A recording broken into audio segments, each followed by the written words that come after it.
Hello, everyone. Welcome to Grid Life Pre-Race. I'm Joe Samaniego, and we have a simple show today. We have MotoGP in Silverstone for the British Grand Prix race weekend. Summer break still in effect for just about everyone else. We'll also have a brief World Rally Championship update. A big thank you to our Patreon investors calling the show, Mark, Robin, David, and Matthew. Robin for pitching in, doubling her amount each and every month as she invests in the Grid Network. And we encourage everyone, be sure to subscribe, hit the bell icon, simplest way to support us. And if you want to do a YouTube super chat or buy me a coffee for me or any member of the Grid Network team, we will greatly appreciate it. And thank you on the air. Let's get started with MotoGP. They are celebrating 75 years of racing.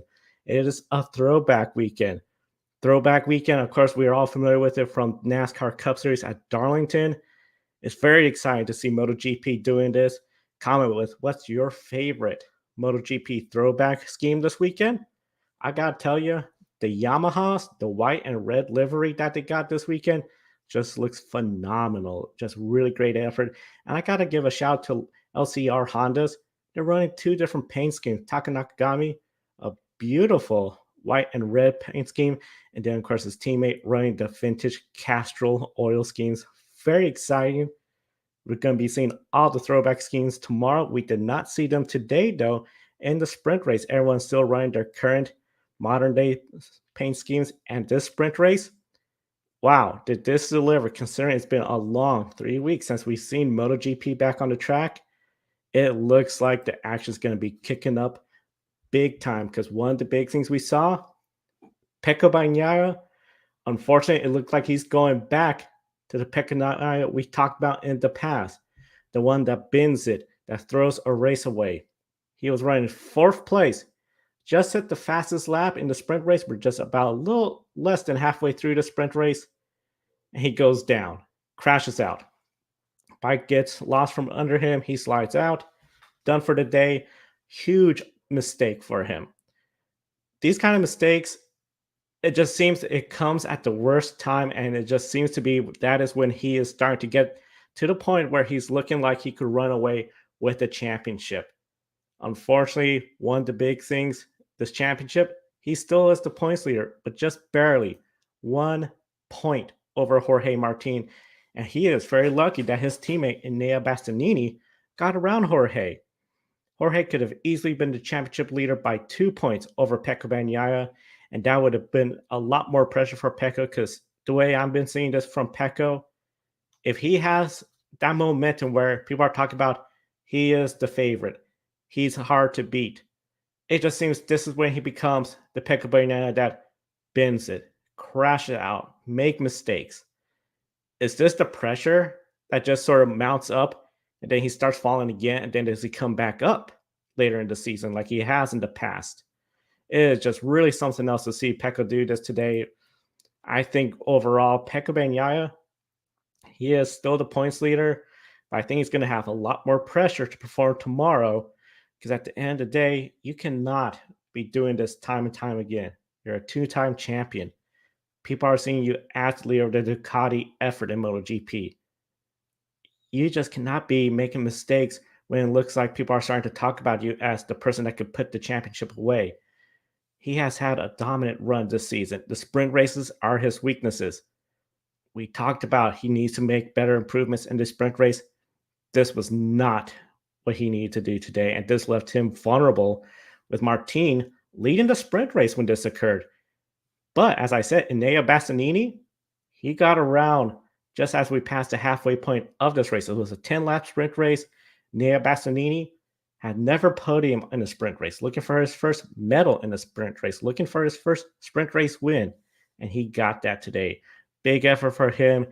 One of the things, of course, the beast, as he's known, he has been very good. A long history of just getting better and better on the races, taking care of those tires, and today really proved that.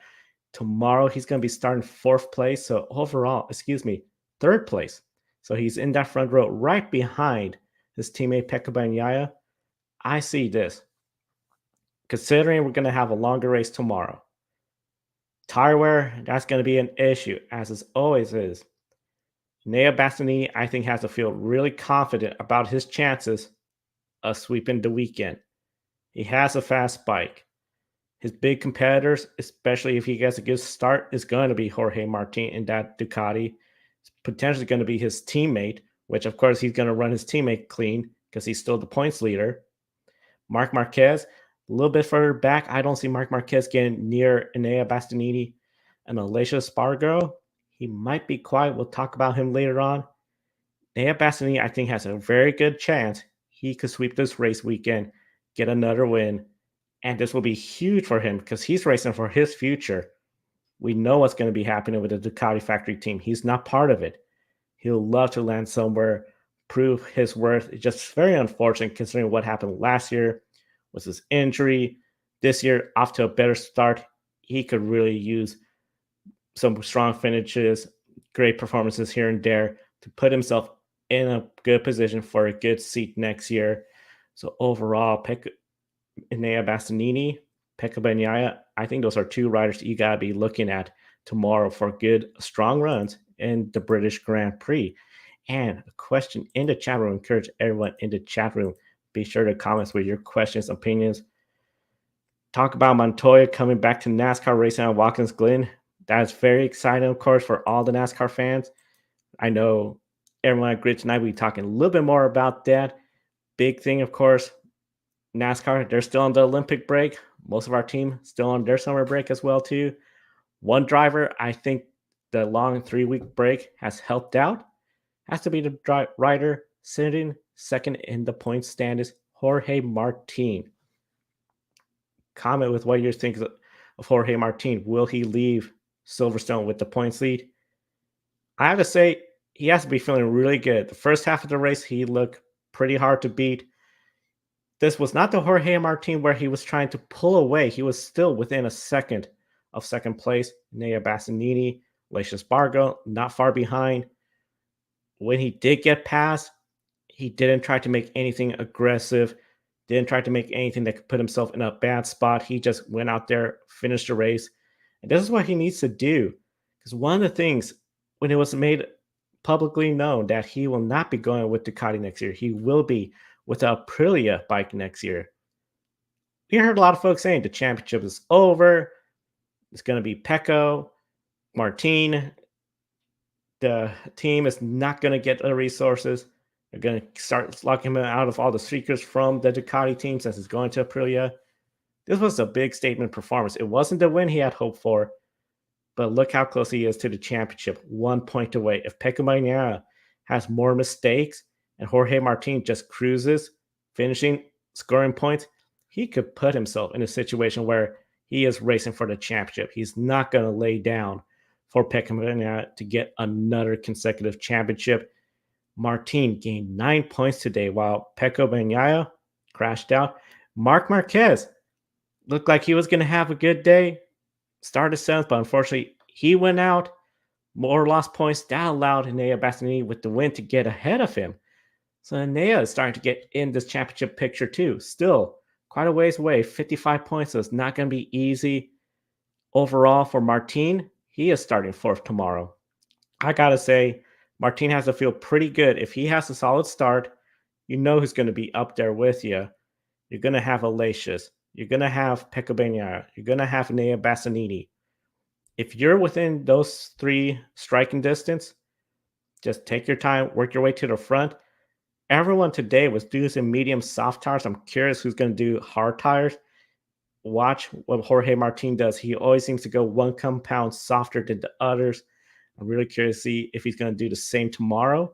This is a very fast track. We saw several riders run out of fuel during the cool down lap. One rider, I think, is cool under pressure. Very quiet today. Lacius Espargaro. Third place. He started on pole. He's going to be on the pole tomorrow.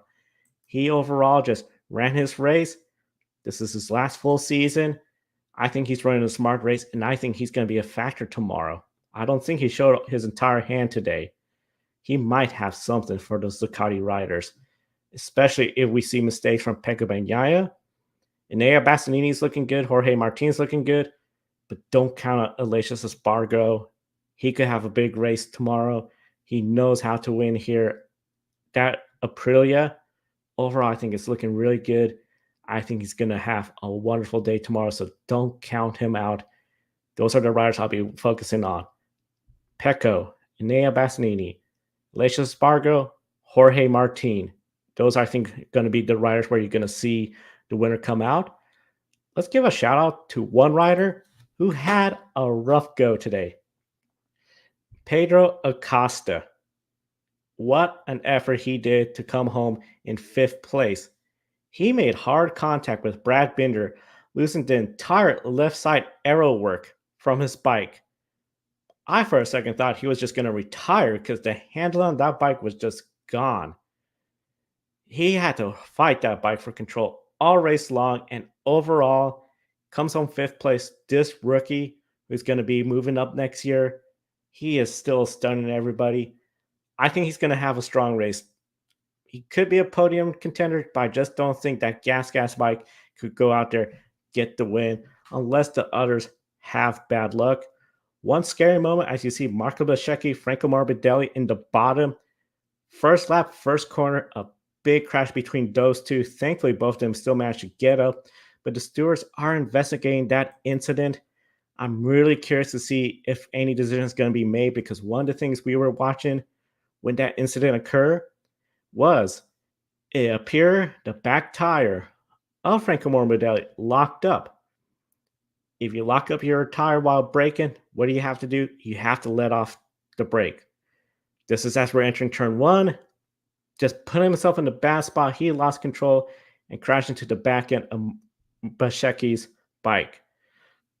I think the stewards are going to see this as sort of a racing incident.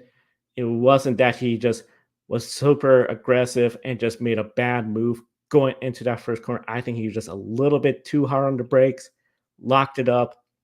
Next thing you know, he's in the back end. Tough way for his weekend. Hopefully, both of them will be clear to race tomorrow, because tomorrow, all the throwback schemes are going to be revealed. Well, they have been revealed, but they're going to come out. They're going to race in the throwback schemes to celebrate 75 years of MotoGP competition. And of course, tomorrow will be a winner. So it's time for us for Pick a Winner. Comment with who you think is going to win British Grand Prix or MotoGP Throwback Weekend. Very exciting. But I really love seeing all the riders. They're excited about this weekend. They love the throwback scheme. Pecco on Thursday even saying he wished they did this every year. We see it in NASCAR. We see it in MotoGP. More throwback schemes. I gotta say, big kudos to all the teams. Every team is participating in the throwback scheme. So it is just very exciting weekend for the MotoGP to celebrate 75 years. They even have a throwback safety car. Hopefully we don't see that tomorrow, except for the pre-race ceremony. I'm going to tell you this. When it comes to Pick a Winner for me, I'm looking at a rider that's going to try to sweep the weekend. I think the Beast is awake. Beast is back. Enea Bastianini is going to go out there, get the race win, sweep the weekend, claim some valuable points, and slowly immerse himself as a championship contender. Pecco keeps sliding, having the inconsistency, and he can put himself out there.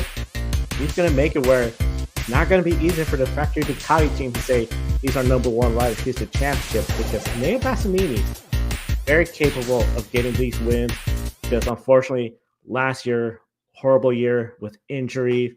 This year is going better, and I think overall he has to feel really good about himself.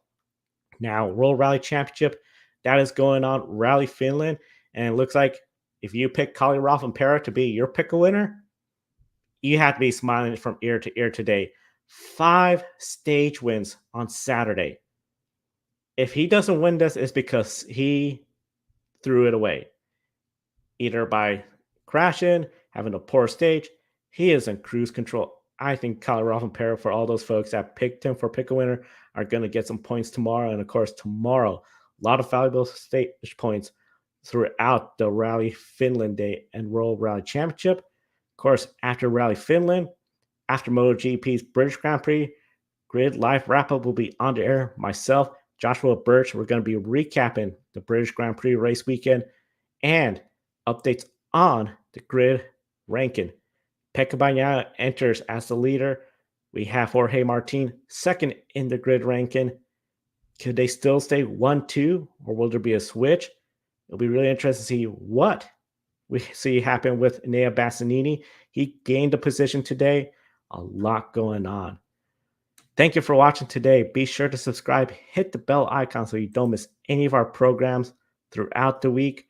Of course, summer break, as I mentioned, so it's going to be grid wrap up, grid tonight, and then we'll do this all over again with NASCAR next Saturday right here on Grid Life Pre-Race to preview the NASCAR race on Sunday evening at Richmond, where they're going to have the prime tire, the option tire. So be sure to subscribe to our social media, see what our schedule will be, as that could change depending on the race conditions, how that plays out, the timing of everything. And of course, we cannot wait for more green flag racing. Just be a wonderful way to come back after this Olympic break. Thank you for watching. We'll see you next time and enjoy the races.